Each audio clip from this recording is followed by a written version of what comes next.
want to show you a clip, Rob. Can you pull up this clip of, the feds protesting and Nazi and all this stuff? I don't know if you saw this or not. So here's a clip. Rob, before we play, can you let her know who these people are? This is the group Patriot Front, and they have been labeled a fascist and neo-Nazi hate organization. So now go ahead and play this clip. You can't see their faces. They somehow, some way, all look in shape. They're all 6 feet tall. They look like they're extremely athletic, as if they do something else. Okay, no problem. Rob, go to the picture on the U-Haul they show up in and how they drop them off. And all of a sudden you see, if you zoom in a little bit, this is them back in 2022. They'll show up in U-Hauls like that with a mask so nobody can see them. If you want to show the other clip of the video of them being arrested, I'm sure you have that one as well. I think I sent that to you. You have it somewhere there. Watch this clip here. Okay, this is them supposedly getting arrested, and no cop there has asked them to take their masks off so you can see what they look like. Oh, for sure, no cop would ever ask it to show your face. Okay, all right. Let me read the tweet on what this Wall Street Spets guy said, if we can zoom out a little bit so I can read the details. This is supposedly a video of Patriot Front, members being arrested. When do police unmask people in custody? When do police not unmask people in custody? Was this perhaps staged by the FBI and police giving street cred to Patriot Front? Who knows? The reason why I'm showing you this, today's date is what? What is today's date? April 29th. Do you know when George Floyd happened in 2020 election? It was May 25th of 2020. It was roughly 5 months and a week before election time. And then the temperature went up, and the rest was history, right? Now, if you have the video of what Blinken said, if you can play the video of what Blinken said, this is my concern, and I'm trying to see what you're going to say about this. This is, Blinken, go ahead. We have seen, generally speaking, evidence of attempts to influence and arguably interfere, and we want to make sure that that's cut off as quickly as possible. Because you care. Of course you wouldn't want China to meddle. Of course, because we got to find somebody to blame. And then even Ray said the following. Ray is somebody you've gone up against before. I think you've gone against both of these guys. But here's Ray. Ray said the following, saying FBI Director Christopher Wray warns Chinese hackers lying in a way to attack U.S. infrastructure. Upon us now. So there's this thing called predictive programming where, they instill something in us for us to fear about a future thing coming up. A movie comes out called Civil War, okay, which is America being against each other. Another one came out with Barack Obama, a president funding a movie calling Leave the World Behind, which is quite weird that's going on. There's a sect in America that feels, just like you said earlier, Democrats, you got to give them credit because they're more clever than Republicans. They'll do anything at all costs to win, right? What's the likelihood of them all of a sudden telling us if chaos gets crazy, all these school universities, if it gets crazy, one student gets shot by a cop, 2, 3, say people show up, someone dies, and then all of a sudden you hear about, claiming civil unrest, okay? And this is what Tom and I were talking about earlier. And all these protesting leads to martial law, okay? Then seizing all guns. Then if they go to digital currency, do you think the American people have a valid concern to worry about how crazy shit could get the next 3 to 6 months? Or are you from the school of thought of saying, nah, you don't have anything to worry about, everything's going to be normal the next 6 months? Oh, I don't think anything will be normal, but I'll tell you, we have too much guns and ammunition for them to pull that. I don't think they will be able to do something like what you say. They will try to destabilize. They use every crisis. Sometimes I would truly believe create these crises to promote the agenda. But I think, I still, when I look, this is like propaganda 101, what it's used. And the Republicans just have to be smarter, okay? We know what they do. And at the same, you know what China is going to be doing. You know what Putin is going to be doing. Republicans matter. Well, I don't think Republicans matter. Can I tell you why? let me push back a little bit, and you can push back with me. Let me tell you why. Because RFK came out the other day saying, right now we have the biggest independent base, 43%. I have Tulsi Gabbard on last week. We're having a conversation. Tulsi Gabbard is one of the folks that they're looking at as a possible VP for President Trump. And RFK, he's on the other side. So I don't think Republicans matter that much because Republicans, they have a civil war going on themselves. I think who matters is independents. Sure. For independents, they can easily be swayed. They were swayed by the Russia collusion. That's right. And you said something very interesting when you were talking to, I think the FBI. Yeah, you were talking to Christopher Wray when you said you guys were slow with Hillary, slow with Biden, slow with everything, but fast with January 6th and fast with Trump, right? Hey, we gotta go. Hey, we gotta go. Court. Why are you so slow with whatever happened with Hillary? Why are you so slow with everything with Hunter Biden? Why are you so slow with all this stuff, right?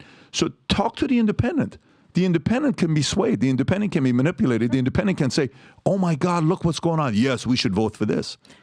You don't worry about that? Listen, and I completely know what they're doing, but I think American people are waking up. And I think a lot of these independent voters, this is a big part of my district. I have, suburban, highly educated voters. My district used to be in top 30 highest educated in the country, and only 3 of them, I believe, was held by Republicans, and most of them not by conservatives. So I understand the district. I'm a suburban mother.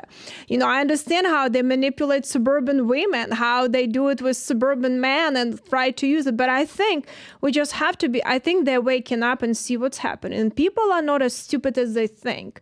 But I think Republicans need to do a better job.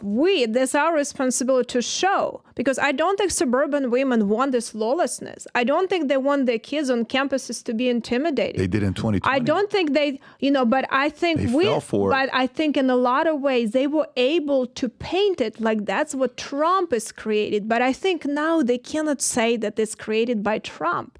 What's created is by lawlessness that Biden is created, by open borders, by having people, pretty much be criminals on the streets, not enforcing the law, by anarchy that creating, by their schools and kids are not being taught and being trying to take control of their kids. I think a lot of the suburban voters are waking up and much more.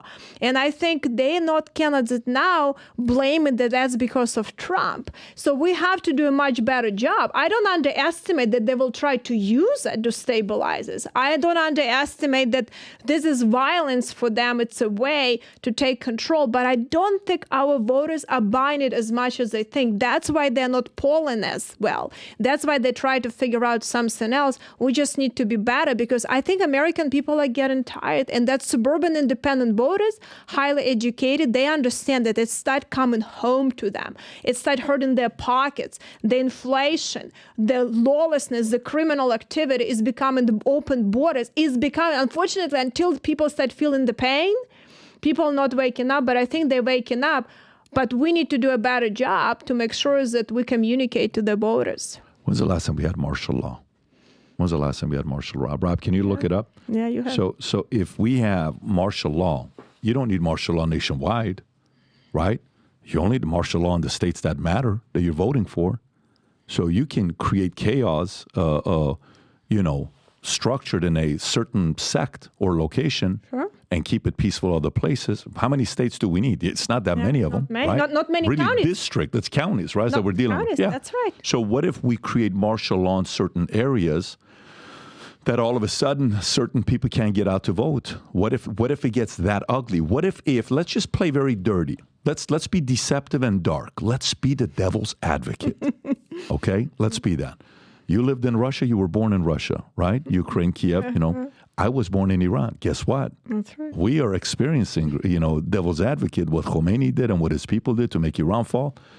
What if these guys like Soros, they have a meeting and they say, let's put this much money to pay 2 groups of people to show up 3 days, 4 days, 5 days, a month before election in specific counties and districts that voting matters the most.